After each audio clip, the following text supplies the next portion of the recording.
نبی علیہ الصلوۃ والسلام فرماتے ہیں کہ دن میں بھی 100 بار استغفار ضرور پڑھتا ہوں۔ حالانکہ آپ وہ ہستی ہیں جن کی شفاعت پہ دنیا بھر کے مسلمان امید لگائے بیٹھے ہیں، صرف ہم نہیں، سارا عالم آدم علیہ السلام سے لے کر قیامت تک پہلی امتیں بھی شفاعت کی امیدوار ہیں۔ آپ امام الانبیاء ہیں اور ساری امتوں کے بھی نبی ہیں۔ وَإِذَا أَخَذَ اللَّهُ مِيثَاقَ النَّبِيِّينَ، تمام نبیوں سے آپ کی اطاعت کا میثاق عالم ارواح میں لیا گیا، سارے نبی آپ کے مطیع ہیں، اور شب معراج تمام نبیوں کو 2 رکعت نماز آپ صلی اللہ علیہ وسلم نے بیت المقدس میں پڑھائی۔ تو آپ فرماتے ہیں میں بھی استغفار کرتا ہوں۔ عرض کی گئی رسول اللہ آپ کو کیا ضرورت ہے؟ فرمایا کیوں؟ جس رب نے مجھ پہ اتنے احسان کیے ہیں، پتہ نہیں اسے کون سی ادا نہ بھائی ہو، استغفار ضروری ہے۔ اور بعض اوقات تو حضور اس قدر شدت گریہ اور طوالت صلاۃ اختیار فرماتے، حضرت عائشہ رضی اللہ عنہ کی ایک روایت ہے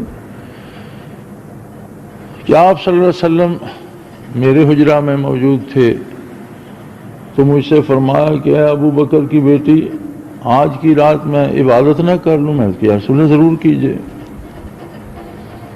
تو بستر مبارک اتنا ہی ہوتا تھا، تمام گھروں میں ایک ہی بستر ہوتا تھا، کسی گھر میں کمبل ہوتا تھا جو آدھا نیچے بچھا کر آدھا اوپر کر لیا جاتا، بعض گھروں میں کھجور کی چٹائیاں اور کوئی کپڑا اوپر لینے کا تھا، لیکن سارا وہ زمین پہ ہوتا تھا، اور اتنا ہی ہوتا تھا جس پہ حضور رحمت اللہ عالمین صلی اللہ علیہ وسلم اور ام المومنین استراحت فرماتے۔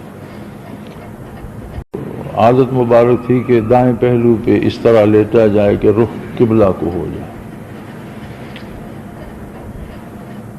حضرت عائشہ رضی اللہ عنہ فرماتی ہیں کہ حضور عبادت کے لیے کھڑے ہو گئے، اب وہی جہاں نماز تھا، تو جب حضور سجدے میں جاتے تو میں پاؤں پیچھے کر لیتی اور حضور وہاں سجدہ فرما لیتے، اور جب حضور کھڑے ہو جاتے تو میں ٹانگیں لمبی کر لیتی۔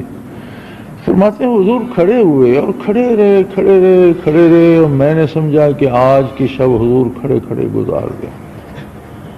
سینے مبارک سے اس طرح کی آوازیں آتی تھیں جیسے ہنڈیا کھولتی ہے، اور چشمہ مبارک سے اس طرح اشک رواں تھے کہ ریش مبارک ساری تر بتر ہو کر اس میں سے قطرات سینے اطہر پر برس رہے تھے۔ پھر آپ نے رکوع فرمایا۔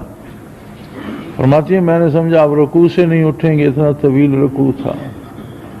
پھر سجدے میں اسی طرح، پھر دوسری رکعت اسی طرح، تو ایک شب سحری تک کی 2 رکعت میں گزر گئی، اور میں نے دیکھا کہ قدوم مبارک سوج چکے ہیں، متورم ہو چکے ہیں، کھڑے ہو کر پائے مبارک متورم ہو چکے۔ جب آپ فارغ ہوئے تو فرماتی ہیں میں نے عرض کی یا رسول اللہ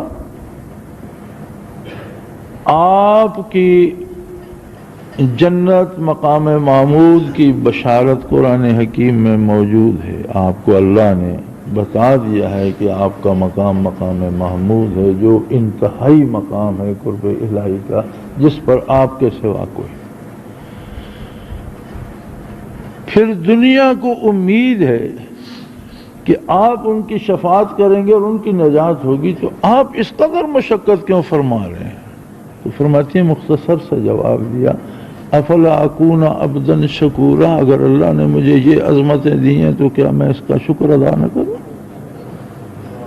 افلا اکون عبدا شکورا، او کما قال صلی اللہ علیہ وسلم، کہ اللہ نے اگر مجھے یہ نعمتیں دی ہیں تو میں اس کا شکر ادا نہ کروں؟